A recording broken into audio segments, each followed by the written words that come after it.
Հավելեմ, որ մեր հանդիպման ընթացքում բարձր ներկայացուցչի հետ քննարկել ենք նաև տարածաշրջանային փոխկապակցվածության ոլորտում Եվրոպական միության ներգրավմամբ իրականացվող նախաձեռնությունները։ Այս համատեքստում ընդգծել եմ գլոբալ դարպաս ռազմավարության եւ Հայաստանի կառավարության խաղաղության խաչմերուկ նախագծի համադրելիությունը, կասեի ավելին փոխ լրացնելու ներուժը։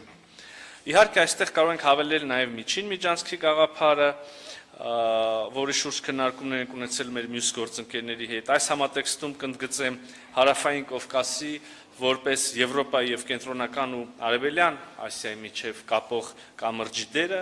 տեղին է հիշատակել նաև խոսեցի գլոբալ դարպասներից, բայց նաև Եվրոպական միության մյուս վերաբերելի ռազմավարությունը, Սևծովյան նոր հայտարարված ռազմավարությունը։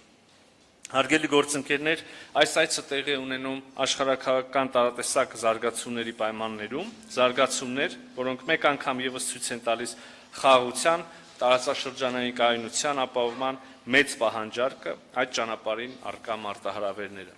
Մենք այս համատեքստում անդրադարձ ենք կատարել Մերձավոր Արևելքում տեղի ունեցող վերջին զարգացումներին, Հարավային Կովկասի անվտանգային իրավիճակի կապակցությամբ ներկայացրել եմ Հայաստան-Ադրբեջան կարգավորման համատեքստում վերջին զարգացումները, նաև կրկին ընդգծել եմ Հայաստանի պատրաստակամությունը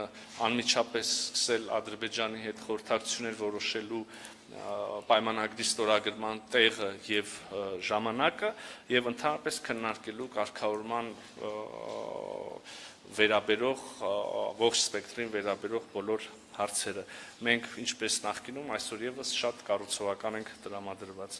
Հարգելի գործընկերներ, վերջապես այսօր նաև բարձր ներկայացուցիչի հետ քննարկել ենք 2026 թվականի գարնանը Հայաստանում կայանալիք Եվրոպական քաղաքական համայնքի գագաթնաժողովի անցկացման առնչվող հարցեր եւ այստեղ եւս մի միջոցառում է, մի ուղղություն, որտեղ մենք երկու կողմերս պետք է համադրենք մեր ջանքերը։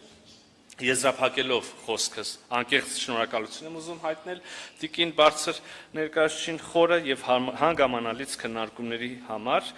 Այսօր ձեռք բերված պայմանավորվածությունները անշուշտ լրացուցիչ հիմքեր են ստեղծում մեր համագործակցությունը խորացնելու եւ արդեն ունեցած ինտենսիվ դինամիկան պահպանելու համար։ Շնորհակալ եմ։